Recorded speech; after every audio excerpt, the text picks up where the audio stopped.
Di tengah rawa yang sunyi dan nyaris tak bergerak, alam menyimpan sosok yang tampak seperti legenda.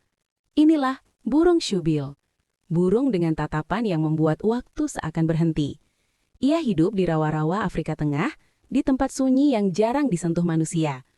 Syubil dikenal karena paruhnya yang besar dan kuat, dirancang sempurna untuk berburu mangsa di air. Berbeda dari burung lain, ia bisa berdiri diam selama berjam-jam, menunggu satu momen. Kesunyian adalah kekuatannya.